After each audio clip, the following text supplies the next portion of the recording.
الحمد لله والصلاة والسلام على رسول الله وعلى آله وصحبه ومن والاه. السلام عليكم ورحمة الله.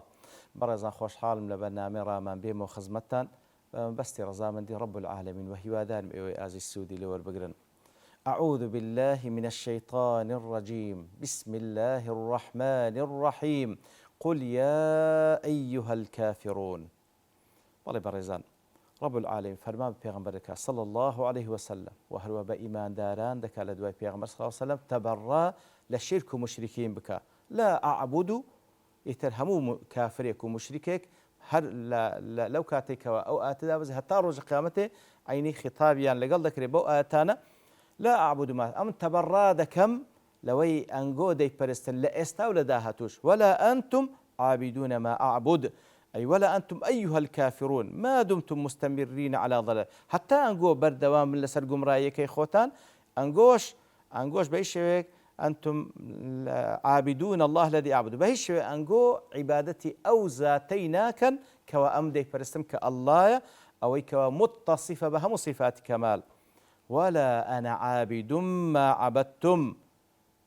ولا أنا عابد ما عبدتم أي ولا أنا عابد ما عبدتموه أي الكافرون من معبودات باطلة وبهيج شويك أمان أويك أنجو برستيتا لمعبود باطلة كان أمن ناي برستم فأنا متبرئ من آلهتكم وعبادتكم الباطلة أمن تبرادكم لبرسترا وبنا حكانتا ولا عبادة باطلة كانش كالبوي أنزامدا ولا أقبلها أبدا بهيج شويك قبول منية كواتا أو آتا لقل آت كبيشتر لا تكرار فيها تكرار تداني وأن المعنى ولا أنا عابد ما عبدتم في الاستقبال ولا أنتم عابدون ما أعبد في الاستقبال كواتا أمان أو برسترا وبنا حقانينجو لداها توش نا برستم وأنجوش برستاو بحقك من لداها توجنا برستم طبعا هذا في قوم أعلمه الله أنهم لا يؤمنون أو درباري قومك كخوي يقول لبو بيغمبر صلى الله عليه وسلم بيان كده كأنا لداها توج إيمان ناينا هندش دلين هر بمعنى إيه تكرار تيداني ولا أنا عابد أي ولا كنت قط عابدا فيما سلف ما عبدتم كواتا لبيشو تريش أو أنجو دي برستن أمن نم برستية أي ما فعلت ذلك في الجاهلية بله في أصل الجاهلية تجوات لبيش بيونا بيغمبري شيء بهيش شيء بتوصل مكاني أواني نبرستية ديكو توقع ده كان لنا إسلامتي بين بيبرستم ولا أنتم عابدون أي ما عبدتم في زمان من الأزمان ما أعبد لهيز كاتش أنجو بتاكو تانية الله تانا برس هر شريك تانا بو بريار ده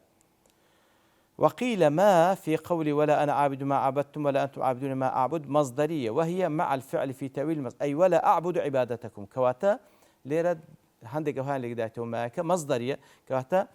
عبادتكين جوش كوا باطل أمنايكم وعبادتكين ليش كحق أنجو أنزامي نادا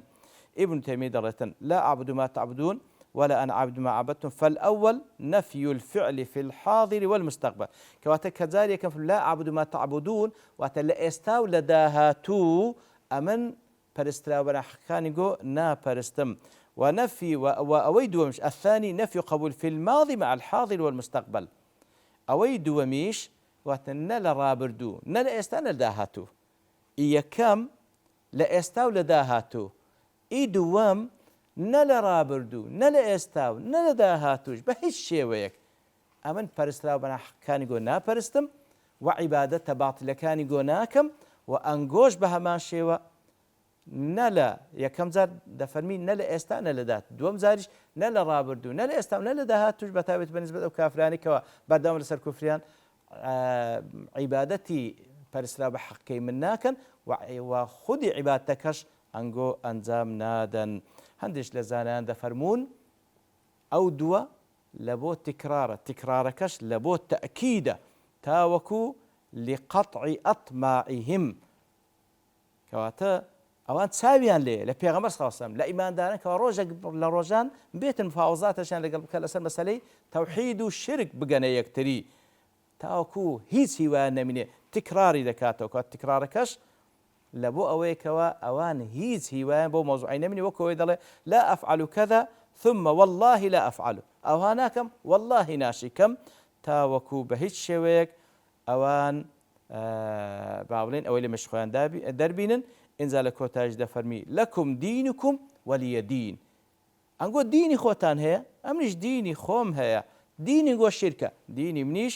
تەوحیدە، کەواتە معنای ئەوە نییە کەوا وەالعیاذ بالله پێغەمبەر صلی الله علیه وسلم ڕازیە بە دینی وان ئیقراری دەکەن، نا بەڵکو تەبەڕای دەکات. دینی من جیاوازە، دینی گۆش جیاوازە،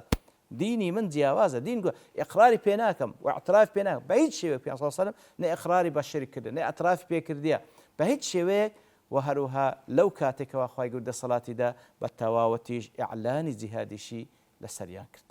وصلى الله وسلم على نبينا محمد وعلى آله وصحبه أجمعين وآخر دعوانا الحمد لله رب العالمين.